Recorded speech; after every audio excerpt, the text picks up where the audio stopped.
my house I have 4 bosses. Of course, my wife, my 2 children, and our dog. So just let you know, one of my bosses has preferred with me. So I know for some of y'all last year when we talked about Lent, it was kind of a new idea for you. In fact, somebody asked me, is that dryer Lent? Is that belly button Lent? What type of Lent are you talking about, preacher? I know most Baptists don't celebrate Lent for various reasons, maybe too Catholic or too Lutheran or whatever.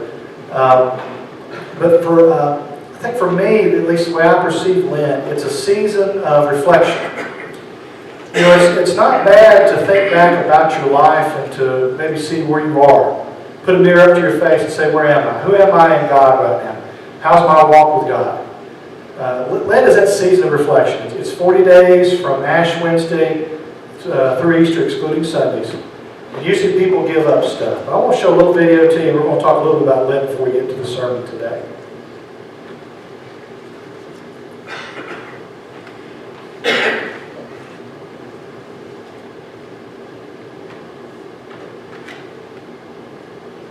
Give me the next slide, Bill, so I'm clicking with the clicker.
Each week we'll share a Psalms video reflecting about our need for God.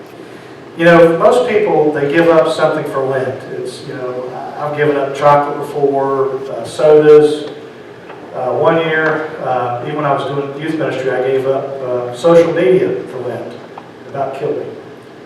But you give up something out of a sense of repentance, a sense of trying to self-sacrifice a little bit. Jesus sacrificed for us, we give up something to sacrifice for Him.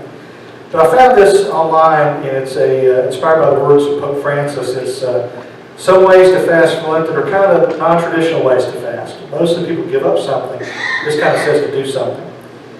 Fast from hurting words and say kind words. This ties into the sermon today, by the way. Fast from sadness and be filled with gratitude. Fast from anger and be filled with patience. Fast from pessimism and be filled with hope. That's a hard one for me. I'm always the pessimist. I really am. Fast from worries and have trust in God. Fast from complaints. That's a hard one for me too. Fast from complaints and contemplate simplicity. Fast from pressures and be prayerful. Fast from bitterness and fill your hearts with joy. Fast from selfishness and be compassionate to others. Fast from grudges and be reconciled. Fast from words and be silent so you can listen. So this Lent, I encourage you to give up the bad and take in the good. Be God's people in this community. But the complaints and the hurting words and the groaning and moaning, ties in our sermon today. I've never really taken a really long road trip before. Some of y'all have told me that y'all have even traveled out west in cars and driven for weeks. I know some of y'all have a motorhome and drive around, or a camper, you drive around and go different places, and you're gone for days, if not weeks on end. My extent of interesting road trips pretty much consists of us going to Disney World with the kids. Now, we usually try to split it up and drive down to parts in South Carolina, edge of South Carolina or Georgia, and then go to Disney the next day, or down to Florida the next day. But we've had some interesting events happen on our road trips. Our kids, luckily, I've kind of squashed it before it ever happened, but I never got that dreaded, are we there yet? Are we there yet? Are we there yet? Are we there yet? Now, I've done it just to pester my wife because I'm really good at that. Isn't it right here? Yeah, okay, she says yes. But there have been some interesting road trips. There's always the joys of a road trip. And I've got here 2 pictures. One's from a movie where the car is pretty much busted.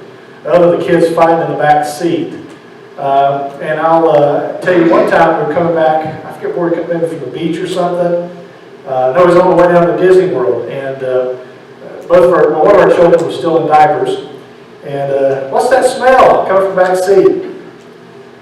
Needless to say, the diaper didn't hold the bodily functions of the child. We got over the car seat, we had to take off the car seat cover. And in a hotel, in the washing machine, wash the car seat cover so that we could make it to Disney without a horrid smell coming from our child. There's always adventures along the road trip, and there's always joy, to say that sarcastically. Joys of a road trip. I'm sure you guys can tell me horror stories of road trips you've been on. The good, the bad, cars breaking down, accidents, kids yelling, are we there yet, whatever. But the Israelites, they were on kind of a road trip, if you will, before there were even roads. They traveled from Egypt, and after Pharaoh and the plagues and the whole let my people go type thing, and they traveled through the wilderness to get to the promised land. And it wasn't a quick trip. There were no plane flights. There was no express trains. There weren't even cars and roads. They walked it, and they traveled a long way. So the passage we're going to talk about today is from Numbers chapter 21, and it recounts some of that road trip where they had a joy, I guess you'd say, traveling along. Numbers chapter 21, verse 4. From Mount Horeb they set out by way of the Red Sea around the land of Edom, the people became impatient on the way. They became impatient on the way. Now, if y'all are anything like me, I get impatient pretty darn easy when I travel. I get impatient when I get in traffic. I was talking to one of the deacons at Providence Baptist yesterday about traffic and prayer and things like that. And I said, my kind of go-to standard line is, Lord, I pray for patience. And the Lord put me in race week traffic in Charlotte, Or even closer to home, I pray for patience. And the Lord put me in 5 o'clock traffic on Trade Street. Right? We get impatient along the way. Just think about it. The Israelites, they had a lot to complain about. Here's kind of a recounting of one of the possible routes they took to the Promised Land. They didn't go the direct route. They kind of went around the elbow to get to the tail end. And that's a little bit by God's design. But they didn't quite like it. They were a little impatient. So what do we do when we get impatient? Well, the Israelites did the same thing. They complained. Numbers chapter 21, verse 5. And the people spoke against God and against Moses. Why have you brought us up from Egypt to die in the wilderness? For there is no food and no water, and we loathe this worthless food. I'm pretty convinced that the children of Israel were Baptist. Now, preacher, you lost your mind? Yeah, I lost my mind, but it's probably true. They like to complain. They weren't just Baptists or maybe just regular church folk, but they complained. There are over 5 times in Exodus and Numbers where they complained and moaned and groaned about their trip to the Promised Land. Over in Exodus chapter 15, there's an incident where the bitter water, they ran into bitter water. It says, Exodus 15:22, that Moses made Israel set out from the Red Sea and went to the wilderness of Shur. And went 3 days in the wilderness and found no water. When they came to Marah, they could not drink the water of Marah because it was bitter. Therefore it was named Marah. which, by the way, the Hebrew word for bitter is very similar to the name Mary. So if you know anybody named Mary, their name is bitter, means bitter. Verse 24, the people grumbled against Moses, saying, "What shall we drink?" He cried to the Lord showed him the law, he threw it in the water, and the water became sweet. So they complained and moaned and groaned at this well at Marah. They complained about the bread from heaven, the manna from heaven, Exodus chapter 16, the whole congregation of Israel grumbled against Moses and Aaron in the wilderness. And the people of Israel said to them, would that we had died by the hand of the Lord in Egypt, when we sat by the meat pots and ate bread to be full. For you have brought us into the land of the wilderness to kill us, this whole assembly, with hunger. We ain't got anything to eat. We're hungry. So what does God do? He sends the manna, he sends to it, which I've shared with y'all before. I had a professor in college whose theory was the manna was fried okra. It was good the first day, but you couldn't say it because it became nasty the second day. Fried okra is good the first time you eat it. After you just cook it, it's good, nice and crispy and warm. If you try to warm it back up in the microwave, it isn't quite good, is it? Maybe true, maybe not, but the children of Israel would complain about it nonetheless. Over in Exodus chapter 17, the water from the rock of Meribah, they complain about that. The whole congregation grumbled against Moses and Aaron in the wilderness. The people of Israel said to them, "Would that we died by the hand of the Lord in Egypt, when we sat by the meat pots." And I think I copied the same verse over anyway, but they complained and moaned and groaned. It's the same like broken record cycle we find in Exodus chapter 17. They complained and they moaned and they groaned about everything. They weren't content. There's several other times they moaned and groaned and complained. It's like a broken record. And it's interesting sometimes. I'll listen to like a fly on the wall, and hear some people in church talking. I do the same thing, unfortunately, too. We complain. Talked about last week divisions in the church, and lack of unity, and churches fighting over the colored carpet sanctuary, or the size of the piano, or somebody didn't look at me right in the worship service. We complain and moan and groan about everything, don't we? We're not content. Just like the children of Israel, we weren't content. You see, they were like, let's go back to Egypt. We at least had food there. Well, they were dying in Egypt. They were being tortured. They were being beaten. They were being worked like dogs in Egypt. Well, at least we had food. They were free in the wilderness. They hadn't been perfect, but they were following God. God had told them to go. They were doing what God wanted them to do. You see, this is an issue of trust, isn't it? They didn't trust God enough. Well, we want more food. This water, we don't have any water. Life isn't what we want it to be. God gave them all that they needed. God gave them manna when they needed it. God gave them sweet water when they needed it. God provided. I mean, it wasn't luxurious by no means. It wasn't to help. They wasn't riding around in the most comfortable seats in a nice cart or buggy or whatever. It wasn't the Lexus or the Cadillac of the day. But God gave them what they needed. You see, many of us, we moan and groan and complain because maybe we're a little too self-absorbed. It chokes me up because I'm too self-absorbed. Maybe a little too self-absorbed, or maybe we don't trust God enough with the situation. Oh man, these pews used to be so full. Used to be so many people here. I miss those old days. Maybe if we did this that way or did that other way, maybe things would be a lot better. Maybe. Maybe if we stop sitting back on our laurels and complaining and trust God a little more, maybe more things will get done in a positive way. You see, it was an issue of trust in many ways with them. They gave up trust. They didn't trust God enough with their current situation. They didn't place it in His hands. They took it in their hands and they moaned and groaned and complained. But their lack of faith didn't go unnoticed. God noticed it. So what did God do? Well, over in verse 6. Excuse me. Get all choked up about this. The Lord sent fiery serpents among the people, and they bit the people so that many of Israel died. You see, the lack of faith led to God sending something to wake them up. A little bit of judgment to get them going. The first response of God to the lack of faith was judgment to maybe help them to refocus, to reframe their situation, to rethink things, to get their minds in the right place. Their minds were thinking back about the land of Egypt, where they may have seen a rosy past, but it wasn't really that rosy, was it? It wasn't really as perfect as they make it out in their moaning, groaning, and complaining. They were dying. They were being beaten. They were enslaved. But man, they had a lot of food. You see, God reframes that by jolting them, giving them a shock to their system, by sending these fiery serpents, these venomous snakes, to bite them, to wake them up. But that judgment,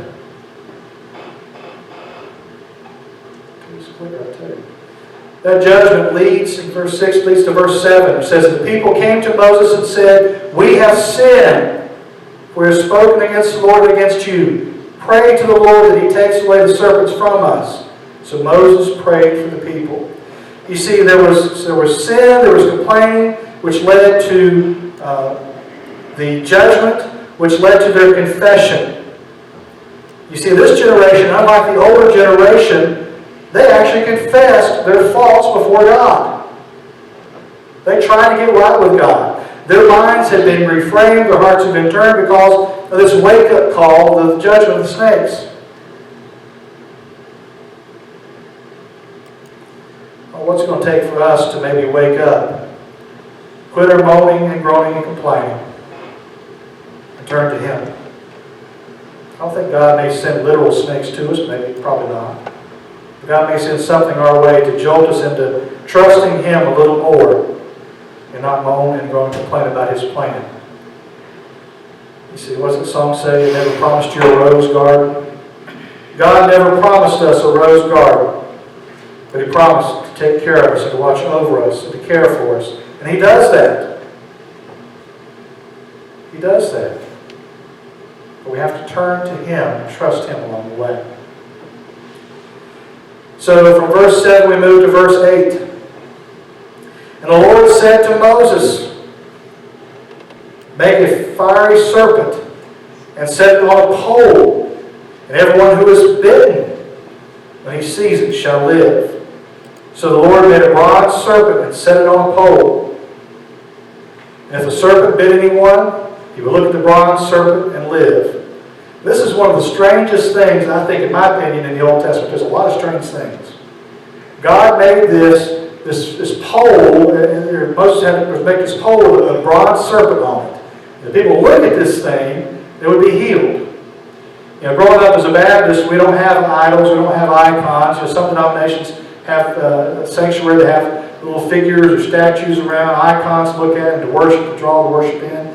The Eastern Orthodox tradition especially has these paintings, this iconography that we don't have as Baptists, as Protestants.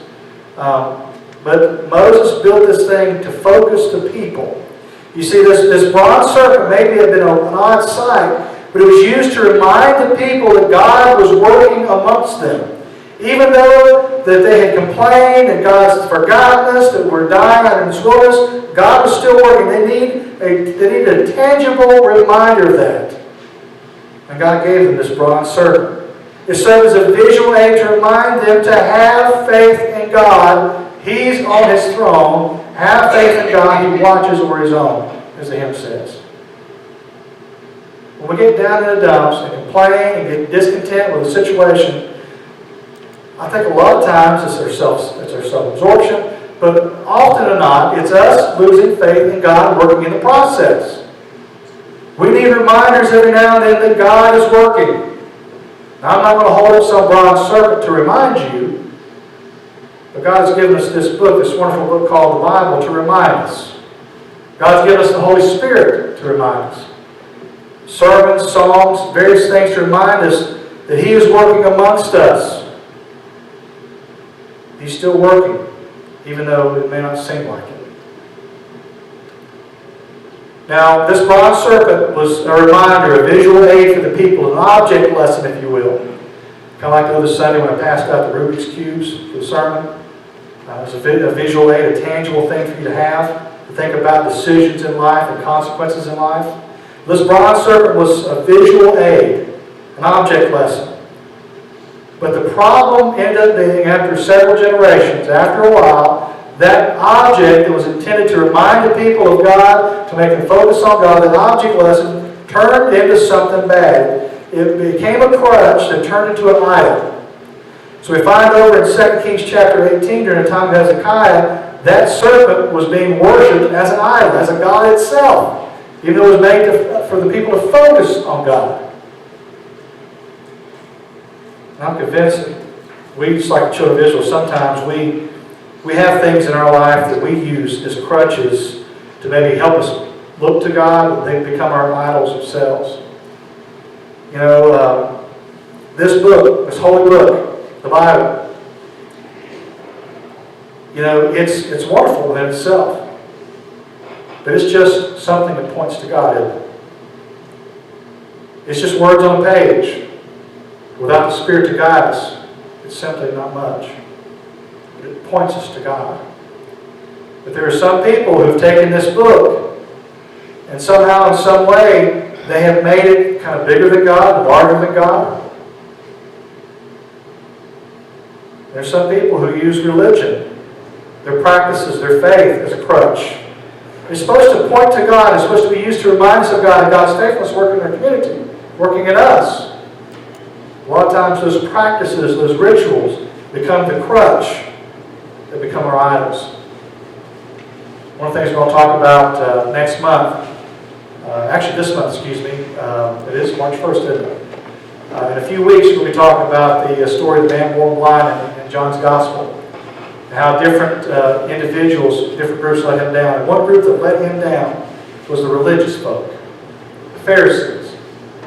In many ways the Gospels remind us that the Pharisaic religion was good in some way. Maybe it started out good, but it became kind of a point where the religion became the crutch, where the religion became bigger than God. The ritual, the rules, the regulations became bigger than God. And that's an idol. Now, point being, it may turn out that there are things in this church that we may need to change. There may be things in this church to survive, to thrive, to be obedient to God, to be faithful to God, we may need to change. One of the things we talked about at the conference yesterday that broke my heart was some of the trend, and we've seen this in our community, some of the trends amongst churches is to get rid of a church sanctuary and to meet somewhere like a storefront or an old warehouse. Venture Church meets in an old building. It was used for something totally different years ago. And I was talking to the lady sitting beside me, one of the deacons at Providence Baptist, and I said, you know, one of the things that I lament about this change in church and culture and how the church is going is the loss of sacred space. And I came to the sanctuary this morning, and I took pictures of the sunlight shining right through that beautiful stained glass right there. And I looked over this beautiful stained glass right here. And they are beautiful. And for most churches that have stained glass, they're beautiful visual aids to remind the people of God's beauty, God's glory. To remind us of the stories of Jesus knocking on the door, wanting to come into our heart, or the Good Shepherd who cares for the one. In fact, in medieval Christianity, a lot of Christians a lot of people couldn't read. They couldn't read, especially Latin, let alone anything at all, the vernacular language. They couldn't read. So most of the theology wasn't coming from the priest who spoke and did the service in Latin, or the Bible they couldn't read is in Latin. Most of the theology came from the stained glass and the architecture and the sacred space. These big Gothic cathedrals were huge to remind the people that we serve a big and mighty and majestic God.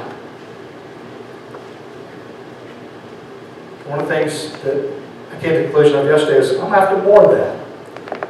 Because while the stained glass and the sacred space is beautiful, and I don't want to get rid of it, it's just something that points to God. It's just a crutch, a reminder. And don't hear me say we're going to sell this building. I don't want to do that. Don't hear that in this. But I want us to think about what's most important. It's not building. It's not pews. It's not our traditions. It's not our rituals, it's not things we normally do. Most important in this is God. And if we are to thrive and to have faith, we need to have faith in Him and not in the stuff, not in the things, not in traditions, not in trappings. To focus on Him. We need to believe. It's easy to get stuck like the children of Israel, wandering around in the wilderness needing a GPS to guide them where to go. And complaining at every turn. At least 6 times in the Old Testament they complained in the wilderness. It's easy to get that way. It's easy to lose faith that God is going to take us where He needs to take us, that God will see us through. It's easy to do that. God has given us reminders, though, that He is faithful. Stained glass, beautiful sanctuary, the Scriptures, the Holy Spirit, fellowship of the saints. God's given us reminders, but we need to have faith. Mark 9:24 says, immediately the father of the child cried out and said, I believe, help my unbelief. God, I believe in You. It's not easy sometimes. Life is rough. It's hard for churches. It's hard for your Christian people in this world today. I believe. Help me through this unbelief. Help me through this lack of faith. We're on a long journey of life with our end point being glory. It's easy for us to lose faith, and oftentimes we need reminders. But faith is trusting in a God that we don't see and trusting in His plan that we don't fully know. I have no idea what God has in store for this church 10, 20, 30 years down the road. I have no idea what God has in store for this church a year or two down the road. I have my ideas, but God may change that.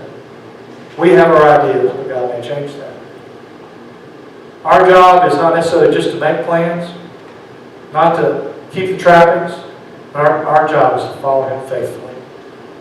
The children of Israel, they moaned and groaned and complained, but their job was just to follow God faithfully.